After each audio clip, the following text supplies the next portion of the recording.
Hey there, Chris here with the hopefully fifth and final installation of my lake hike around the lake. It's Saturday, March 5th, probably 65, maybe 70 degrees out. Amazing day, and I realize I had better finish this up before the lake level goes up too much more. Got a vacation coming up in the next couple weekends, so the time is now, and can't be a better day for it. So I got a little late start today, but I'm estimating got around 10 miles to go, especially compared to the last stretch. That shouldn't be too much at all, and got hopefully not as many creek crossings. I know I'm gonna have to cross over Meadow Mountain Run is gonna be one where I'm gonna have to go back pretty far, but Cherry Creek isn't too bad. There might be some other little things here in McHenry, but other than that, should be a pretty easy hike, let's hope, today, and keep you posted along the way.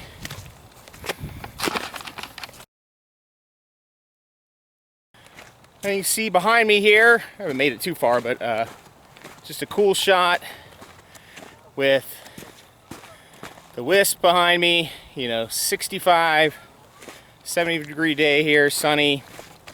You can hear the kids like screaming as they go down the tubing park. So it's just yeah, there's just a lot of activity, excitement today, energy. You can hear it. People kind of like having fun, starting to get out. Must just be something about the acoustics today that you can really hear a lot of people partying already. So that is great. Summer's coming. Winter was okay. We had a nice stretch of it. That was, when it was good, it was great, but it was overall too soon.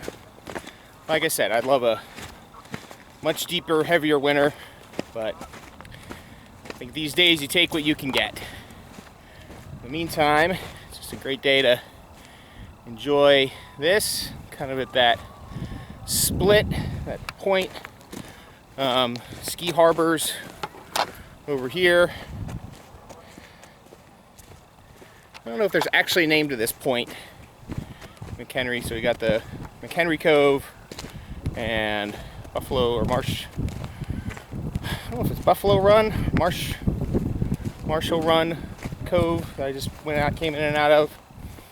And those should be the last mucky spots before kind of Cherry Creek and Meadow Mountain Run come up near the end of the hike. So hopefully I'll be making some good time. Maybe I can do that rest of that history lesson I promised.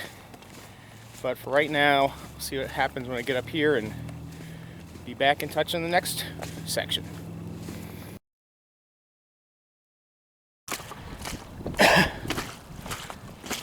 Well, I had promised an update on the history of the lake. This may get winded out. The wind's been kind of gusty along this stretch.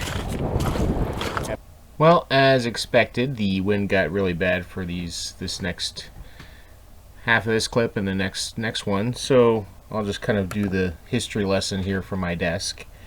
I think we last seen that in 1925 the lake was officially formed when the turbines were switched on, and things were pretty quiet for a while. I think one of the earliest houses was 1930 was when the first cabins started appearing, and those were the simple log cabins, just kind of cut down from the trees of the lot, and the log and chinking cabins that typically would just have a fireplace to cook on and a outhouse to take care of business outside. But by 1938, there was actually an owner's newsletter that was kind of the indications that people were, buying property here and wanting to know what was going on and look about, be interested in kind of coordinating as groups of property owners And 1945, the property owners of Deep Creek Lake was formed officially. In 1963 was kind of the official start of the Deep Creek Lake State Park, and that was when Maryland kind of took the land to develop the state park. Here we're just looking at Main Street. It's just like always like to look. Have nice weather here, and then you can see people still skiing. You see the geese on the water, so that was pretty cool. Cool little aside. Anyway, you know, the lake, the two big bridges, the 219 and the Glendale Bridge, were both pre-constructed before the lake was fully filled.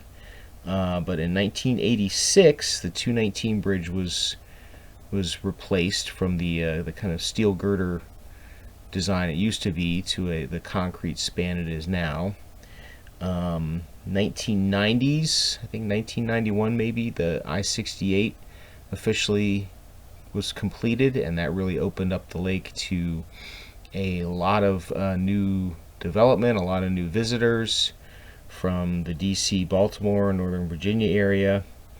1997, the Glendale Bridge was replaced, again from the steel girder design to today's concrete span.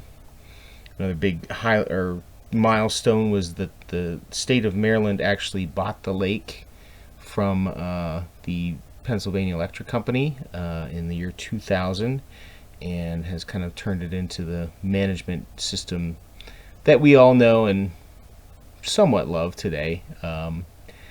And I think this is about near the clip. So that's the history lesson in brief.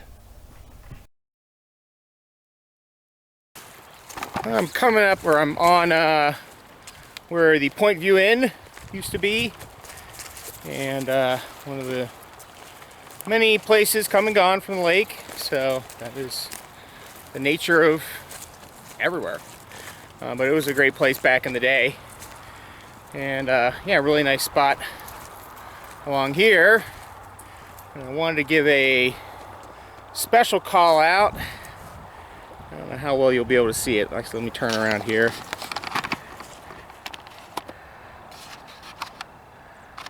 To Blue Moon Rising up the hill there across 219. They were far and away the best business sponsors of my recent mapping projects. So I made the wall maps of the lake in Garrett County, and recently completed the adventure map. So those were two projects that they really backed very heavily, and we're one of the few businesses in the area to do that. We'll just put it that way. So I don't want to make this into a big commercial, but I do appreciate them a lot, and they were great supporters of a project that's important to me. So another funny thing that I just found on the ground is a flag from the Lions Club. So we do a boat parade, and part of the boat parade is a remote controlled robotic boat that we well, we didn't develop it, the local robotics organization did, Gears. They created a remote controlled boat so that we can collect donations for this parade from far. So it wasn't working out well for us to pull a full boat up into someone else's dock, you know, get the cash that they were trying to donate to the Lions Club. But now we've got this little robot boat that we can drive up to each dock, and people can drop the donations in a little basket we put on that robot. So we created this little flag for the Lions Club that went on the front of the boat that was connected with this little stick.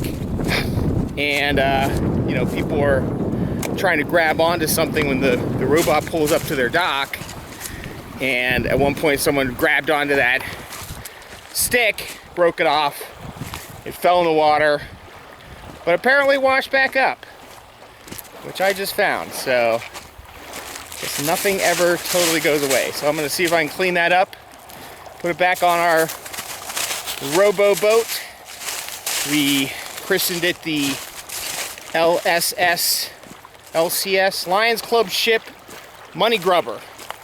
So come on out this summer. Hopefully we will still have the boat parade again, and come out for that 4th of July weekend. But in the meantime, I'll see if I can clean that flag up and put it back on. That was a pretty cool find. So just in the oddity column of little things around Deep Creek Lake, this is a big culvert that goes under 219. This is a gravelly run here, and I've just never, you know, wanted to pull my boat in all the way to get here, but that's pretty cool. It goes all the way under 219. I'm not sure if I'm getting the right angle here. You can see it goes all the way under, and you can see daylight on the other side. So that's one of those things of walking the shoreline here. I would have never seen that. You know, probably would have died happy never having seen that, but there's always a little interesting things in life you got to stop and take time for. Oh man, that'd be a perfect nice little shovel, but it's only half a shovel. Yeah, so I have not found any other little goodies past my first hike. I mean, the next couple, I think everything was pretty snow covered or ice covered, so maybe that was why. But I'm keeping my eyes out for stuff today. This is going to be a good time to pick up some goodies, but for my first 2 stretches, there's really not a lot to be had. But I'm pretty happy with my Lions Club flag.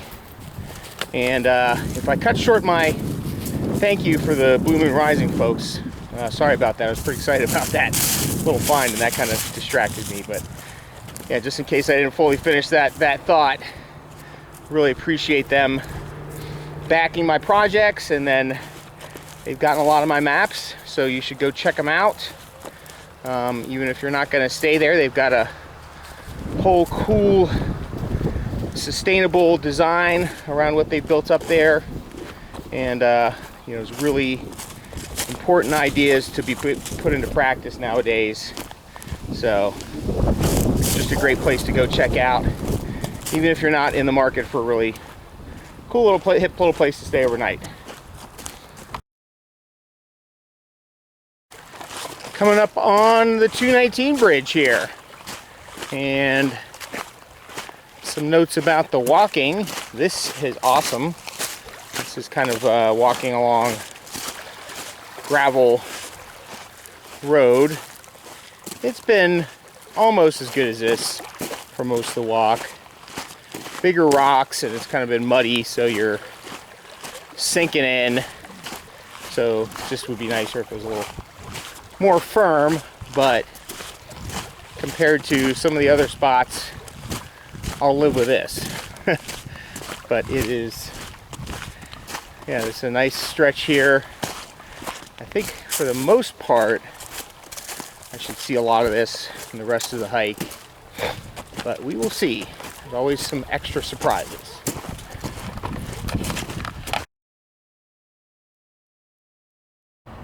Well, it's not the best for natural scenic beauty, but as a engineer nerd type, I like the engineering view of the 219 bridge. So again, this is one of those perspectives of Deep Creek Lake you'll probably never see unless you do this kind of hike. You may never need to see this, but it's still pretty interesting. So, and the noise is pretty cool as the cars go over. I don't think I'd want to hang out here forever, but it's a cool spot, so I'm gonna have an orange little snack, pack up my flag that I found, and continue on my way.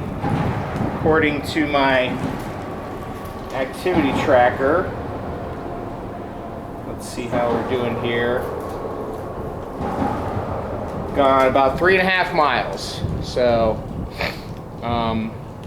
yeah, I'm pretty sure we're going to be over 10 miles for the day, and that's going to put us over 70 miles for the whole circumference of the lake. But we'll see how it all pans out.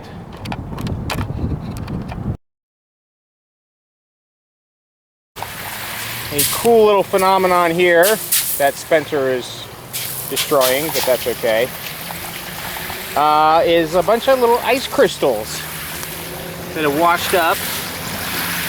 So I'm not really sure what the mechanism is on this.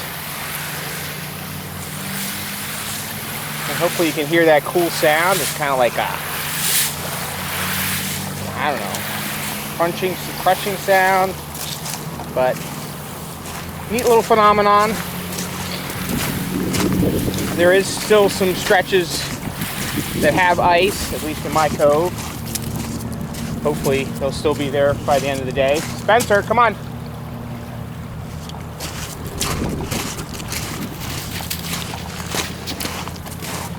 That is all. Just another little unseen view of Deep Creek Lake. Okay, yet another view that I'd never seen before, never noticed, is this wall that's been built out of old gravestones. I think it's pretty cool. I imagine some people might get the sacrilegious vibe, but I think it's a great, I'm sure, I've gotta believe that they weren't just yanked out of some cemetery, they got replacement ones made. But I think that's a pretty cool repurposing idea. Pretty neat. Never seen that before. And then, yeah, the spot's got some neat old stuff here.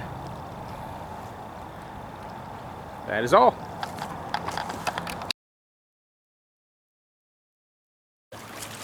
Starting to feel like I'm getting to the home stretch here. This is the entrance to Cherry Creek Cove.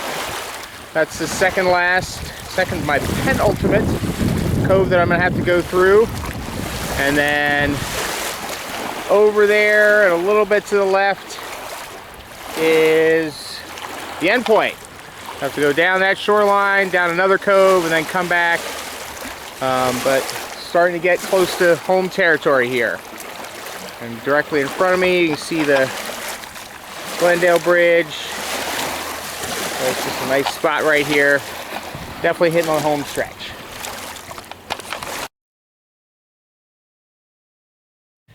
Here at the end of Cherry Creek, I haven't crossed, or Cherry Creek Cove, I haven't crossed Cherry Creek yet, but I happen to know a little secret that there's a very handy bridge down there.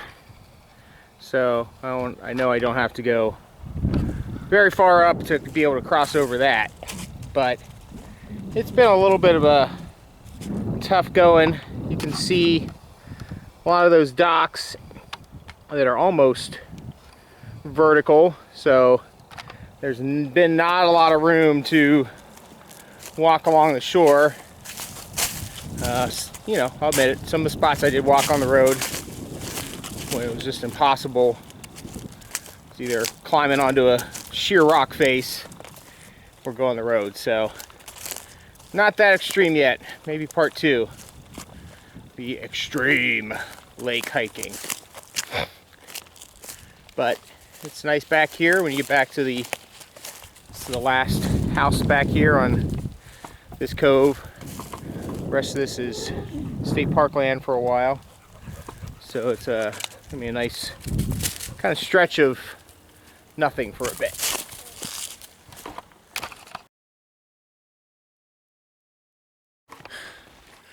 Well, my family knows better to believe me when I say, oh, this is going to be easy, no sweat, piece of cake. Because I just finished coming crossing Cherry Creek, and kind of worked my way through all of those rhododendron laurel thickets. The lakeshore here just turns into a sheer drop off with overhangs of more of that. So it has just been bushwhacking through all of that stuff. So until the lakeshore looks a little more navigable, I'm cheating, walking on the road. Unless you zoom in real close on my track, no one's gonna know the difference, right? Don't tell anybody. Okay, I'm back on the other side of Cherry Creek Cove, and making the last stretch of houses before State Park. So that's going to be a couple of miles down there, and then maybe one more mile to go down Meadow Mountain Cove and come back out.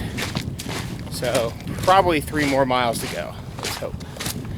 Because yeah, that bit of bushwhacking that I thought was going to be easy, should have been, I should have just taken the road, but really been trying to keep as close as possible to the shoreline.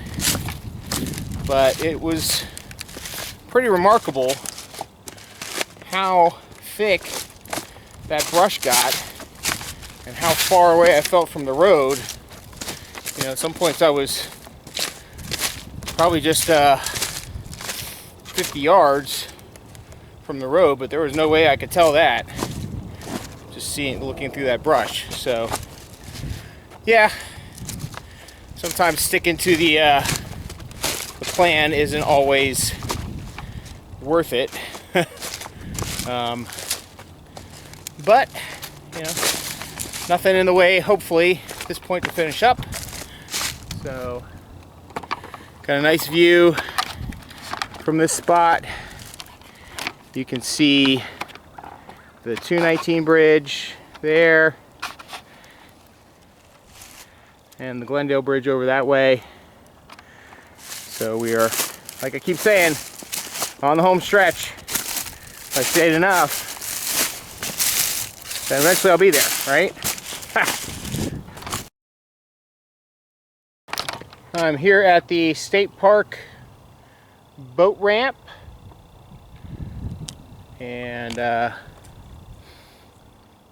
the docks are out for the winter. I'm all piled up there, but should be coming in anytime soon, anytime now. Usually it's April 1st is when you can put in your dock, and looks like shouldn't be any reason that won't be able to happen.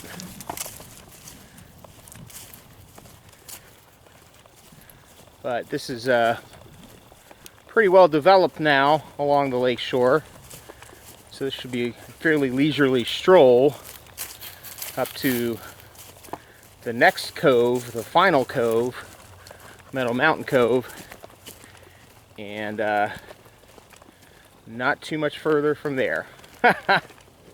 What I always say.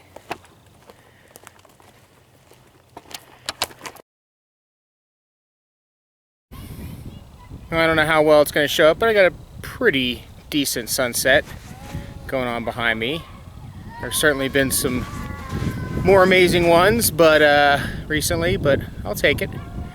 It's pretty nice. I'm here at the State Park beach. This is one of the, I think, one of the things that people think of when they think of Deep Creek Lake is the beach here. Yeah, the state park here is really one of the crown jewels of the Deep Creek Lake area. A lot of great camping trails, the beach, great discovery center, local natural history stuff. So just a lot of great stuff here at the park. People may gripe about Maryland taxes, but I'm largely a fan of how Maryland does business. So good roads, good schools, good parks, all that kind of stuff. Okay, under the State Park Bridge, and down that way is McHenry Cove, last cove of the day, and right over there is my end point for the day and this hike. So I'm pretty excited about that. You see there's still some ice out there, a little bit left. Nice sunset in the background. It's a great way to finish off this day, and I'm going to knock this out. All right, I made it. So as I was expecting, it was about 10 miles to do this stretch today, and I got to do the math for sure, but I think that brings the grand total to right around 70 miles. So there's probably a lot of error in that, but that's the number I came up with. And it was not just about finding the number, but just about kind of getting out, finding a new perspective on stuff, seeing the lake in a new way. A lot of cool things I discovered along the way, and what a great view to end up this hike. Just a nice reflected Meadow Mountain in the background. Still a bunch of ice on the cove, and just a really great experience. So if this isn't accessible to you, I still encourage everybody to get out, find a place you can explore. My maps may help you, but just explore where you live. There are a lot of cool places that are right in your backyard that you don't need to travel, you don't need to spend a lot of money or gas to get to, and just open yourself up to something new and exciting. And until then, I'll see you out and about.